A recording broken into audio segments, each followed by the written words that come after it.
बंसिजरा गामियाबो 12थि रंजालि बैसागुखौ साननैनि हाबाफारिजों गाजा गोमजायै फालिदों।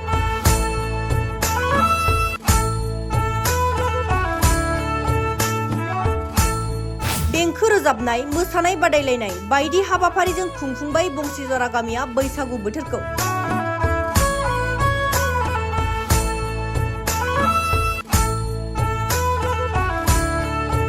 बिफां-लाइफांनि गोदान गोरलै बिलाइ खिलिनायजों रंजाखांदों बंसिजरा गामिनि सेंग्रा सिख्ला, बोराय बुरै, उन्दै गेदेर गासैबो।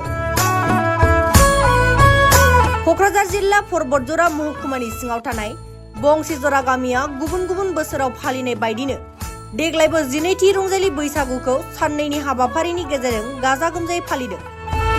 मख'नो गोनांदि हाबाफारि बायदियै बैसागु बोथोरखौ नोजोर बोनानै उन्दैफोरा गेदेरखौ खुलुमनाय आरो गेदेरफोरा उन्दैफोरखौ अननाय, बोर सारस्रिनाय आरो थांनाय मेट्रिक आनजादाव सेथि मासियाव उथ्रिसारनो हानाय फरायसा फरायसुलिफोरखौ बे गोदान बोसोरजों लोब्बा लाखिनानै बरायनायजों लोगोसे बागुरुम्बा दोहौआव मोसाहैनाय मोसाखावरिफोरखौबो बरायनाय हाबाफारि लादों।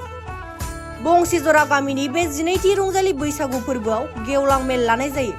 बे गेवलां मेलाव मेल बेखेवगिरि आलासि महरै बाहागो लाफैयो बंसिजरा गामिनिनो बारग' फोरोंगिरि रहिनिकान्त ब्रह्म बिथाङा।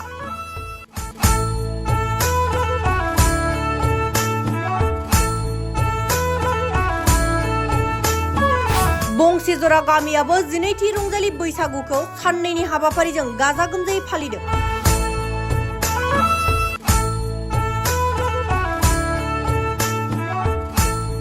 देंखो रोजाबनाय, मोसानाय बादायलायनाय बायदि हाबाफारिजों खुंफुंबाय बंसिजरा गामिया बैसागु बोथोरखौ।